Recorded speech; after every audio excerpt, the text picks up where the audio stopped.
Someone is using Kenya. The real question is, for what and against who?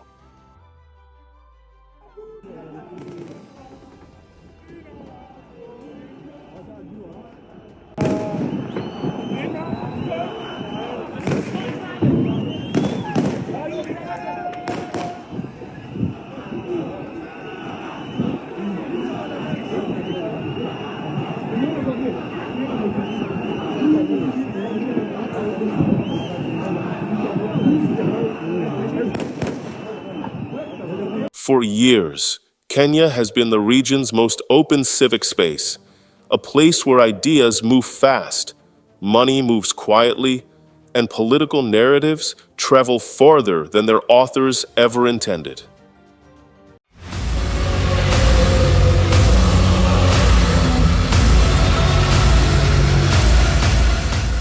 But what looks like spontaneous activism may actually be part of a much deeper network.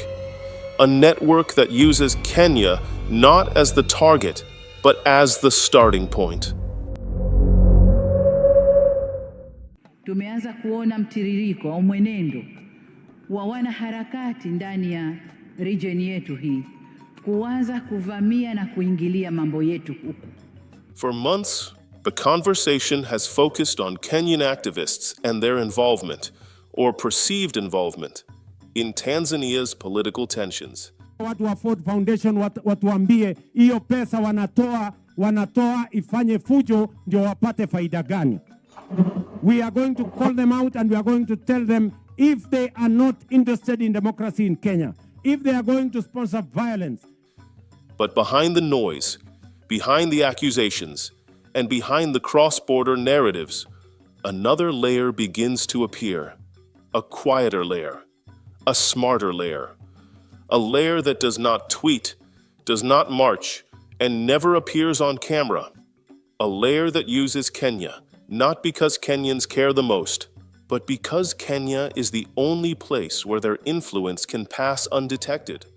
That interference in Africa started with slavery. When slavery had lost its value, it graduated into colonization. Tonight, we investigate the launchpad theory, why Kenya is the perfect doorway, and who is walking through it.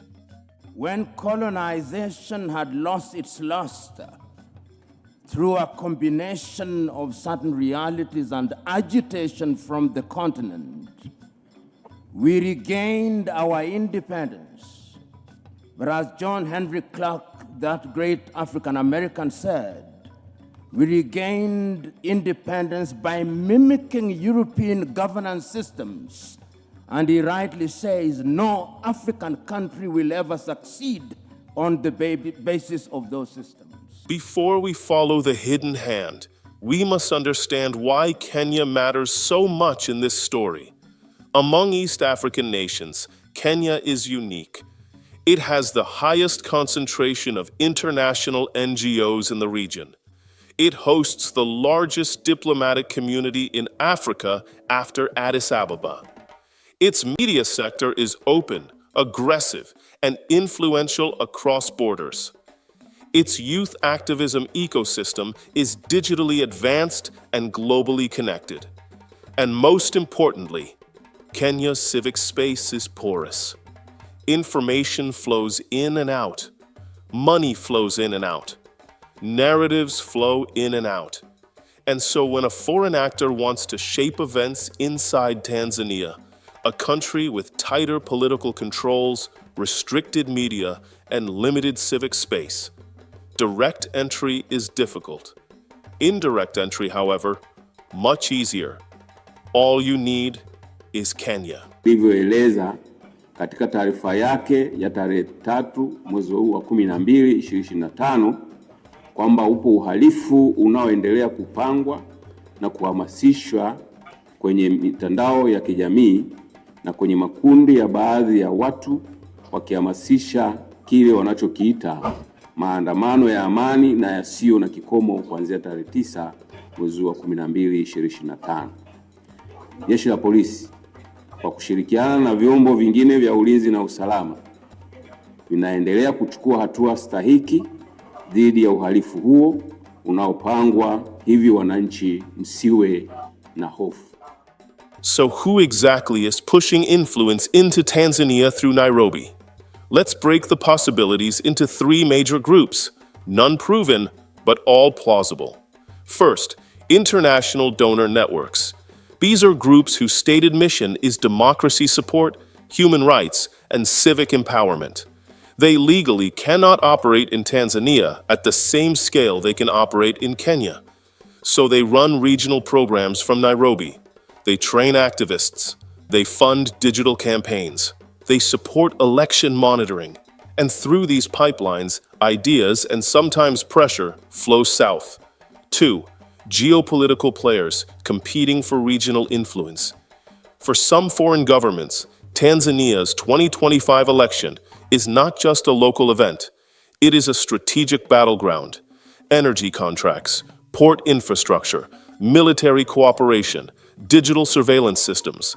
A shift in Tanzania's political direction affects global interests. So using Kenya, a more open political environment, becomes a strategic way to shape conversations indirectly.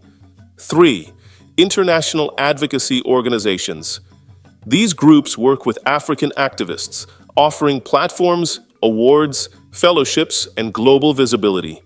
Many Tanzanian activists cannot operate freely inside their borders. Where do they go? Nairobi.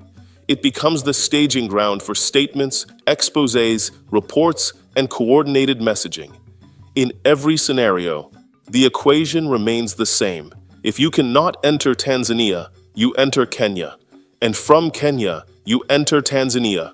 Individuals who have done a lot of activism in terms of calling people, but I also want to thank a lot the government and the embassies of the EU delegation and the US. And of course, I would like to thank all the human rights associations in Kenya, including Amnesty International, Amnesty Kenya, Law Society of Kenya, Defenders Coalition. Kenyan activists, willingly or not, become the surface layer of a deeper operation. Some participate knowingly, some unknowingly.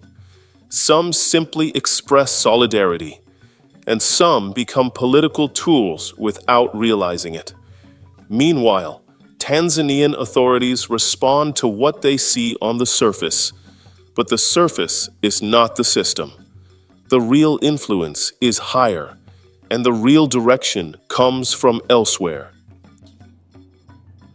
After that, the Neo-colonial project was instituted, and all of us will remember Kwame Nkrumah's book, Neo-colonialism, the last stage of imperialism. And he there says the most dangerous. We are now in a neo-colonial stage when the European powers are at their most diabolical,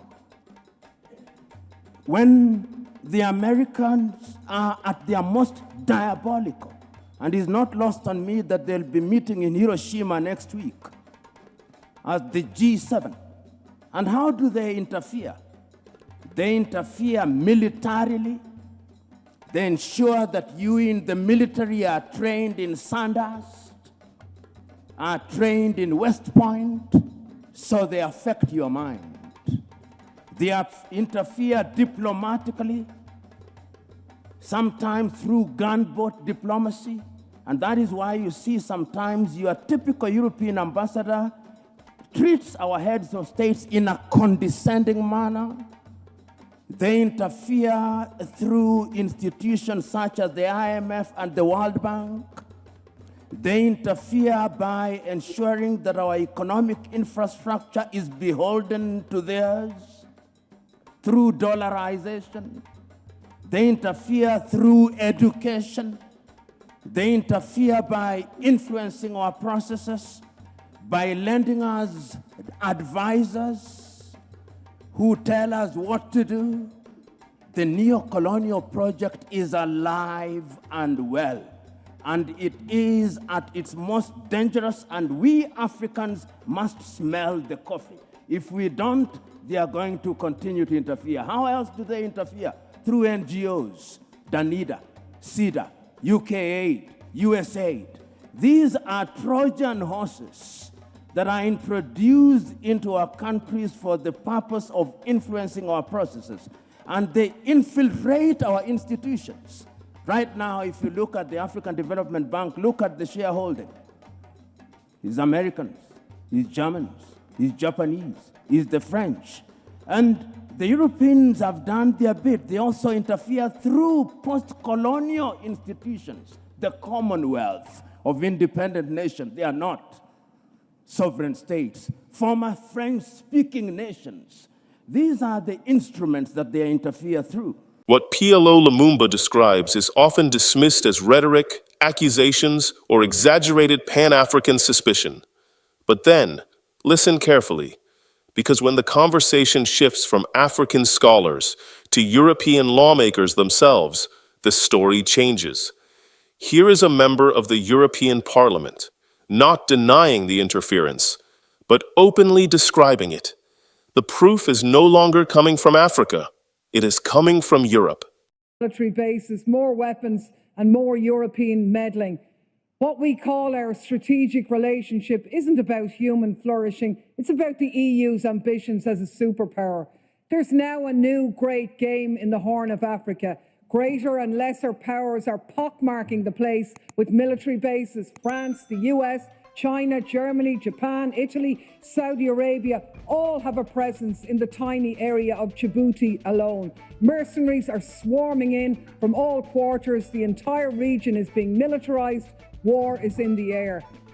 And what about the people facing climate and food insecurity? None of this benefits them. We talk about instability, but we only make it worse. We flood the place with weapons, hand over the profits to European arms companies and charge the bill to our citizens. And then with the carnage, we go back in and we do it all again. It's a racket. Strategic relationship, it's one thing after another, isn't it? Really, it's the same as it ever was. And all I can say is God save Africa from Europeans offering help.